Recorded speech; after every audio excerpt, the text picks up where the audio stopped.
আমি রফিকুল ইসলাম, পরিচালক RSL global education. আলহামদুলিল্লাহ আলহামদুলিল্লাহ, আল্লাহর কাছে হাজার শুকরিয়া। আমাদের আবারও একটা সাকসেস স্টোরি। আজকে আমাদের আরেকটা কানাডা স্টুডেন্ট ভিসা আমরা পেয়েছি। আমাদের স্টুডেন্ট সিয়াম এবং তার পিতা আমাদের সাথে এখানে আছে।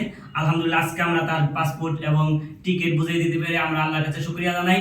আপনারা যারা স্টুডেন্ট ভিসায় বাইরে যেতে চান, আপনারা চাইলে আমাদের সাথে যোগাযোগ করতে পারেন। আমরা বাইরে Canada, America, USA, UK, Australia, south Korea student বিষয় এবং ট্যুরিস্ট বিষয় নিয়ে কাজ করে থাকি।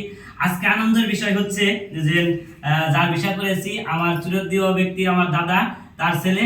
আলহামদুলিল্লাহ যে আমাদের এই বিষয়টা পেতে একটু সময় লেগেছে, তাদের অনেক ধৈর্য ছিল, তাদের জন্য অসংখ্য ধন্যবাদ। আমি আশা করি যে যারাই পড়াশোনা করতে বাইরে যেতে চান, এটা একটা সময় সাপেক্ষ ব্যাপার, যে এদের মতো ধৈর্য থাকতে হবে। এবং আরেকটা বড় ক্রেডিট আমি আমার ভাইস্তা সিয়ামকে দিই, যে সে কিন্তু আইএলটিএস এ খুব ভালো রেজাল্ট করেছে। অনেকে আমাকে প্রশ্ন করে যে আইএলটিএস ছাড়া কানাডা বা অন্য দেশে যাওয়া যায় কিনা। আসলে আমি সবসময় সাজেস্ট করি আইএলটিএস দিয়ে যাওয়ার জন্য। সে আইএলটিএস এ 7 পেয়েছে। আমি মনে করি আমাদের থেকে বড় কৃতিত্ব তার, কারণ তার রেজাল্ট না হলে কিন্তু আজকে আমরা এই সাকসেসটা পেতাম না। তাই আপনারা যারা পড়াশোনা করার জন্য বাইরে যেতে চান, অবশ্যই অবশ্যই ভালো একটা আইএলটিএস দিয়ে ভালো একটা রেজাল্ট করে তারপর আমাদের সাথে যোগাযোগ করেন। তাহলে আমরা এরকম রেজাল্ট আপনাদের এনে দিতে পারবো। ভিসা বলেন, অফার লেটার বলেন, সবগুলো প্রসেসের মেন পার্ট হচ্ছে তার ফ্যামিলি এবং তার নিজে থাকতে হবে।